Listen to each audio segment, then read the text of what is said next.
माँ के आंसू। राधा बहन का इकलौता बेटा अमेरिका में रहता था। एक दिन राधा बहन का किराएदार कहता है, अरे माँ जी अकेली बैठी रहती हैं, बेटे के पास क्यों नहीं चली जाती? अरे कैसे चली जाऊं, नई नई शादी हुई है, अभी तो थोड़ा बहू के साथ समय बिताएगा, तभी तो दोनों के बीच समझ बढ़ेगी ना। अरे कैसी बात कर रही है माँ जी, समझ बढ़ाने के लिए 5 साल काफी होते हैं। 5 साल की शादी को कोई नई शादी नहीं कहता। हाँ वो तो है, आया था पिछले साल उसका फोन, पूछ रहा था कैसी हो, पर अब तो काफी साल हो गए कोई फोन भी नहीं आता। तभी फोन की बेल बजती है। लो 100 साल की उम्र है, आ गया मेरे मयंक का फोन। अच्छा कैसे पता कि ये फोन उसी का है?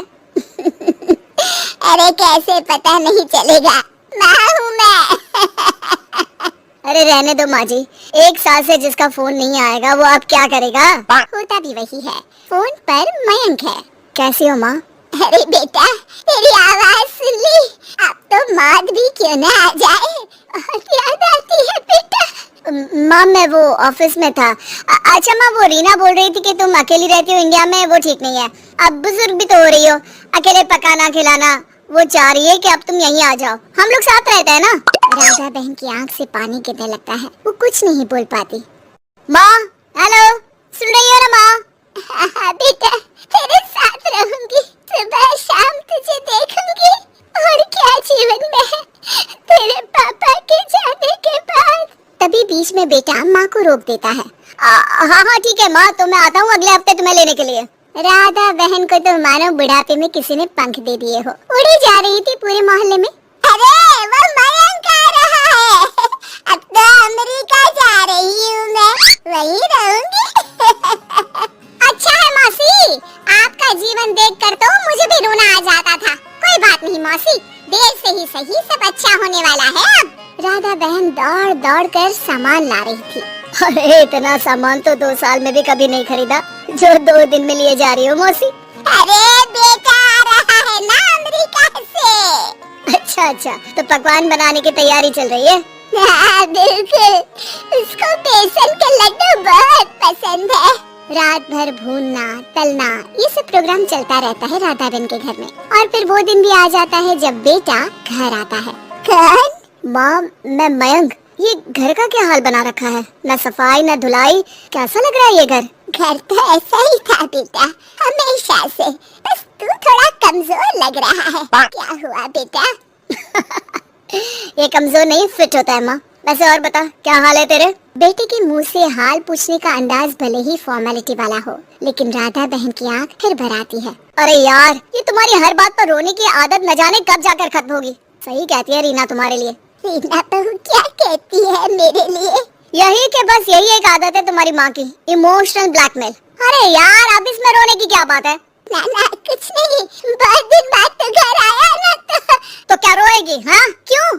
अच्छा ये ले, तेरे लिए रात भर बैठकर ये बेसन के लड्डू बनाए हैं, और ये अचार तुझे बहुत पसंद है ना?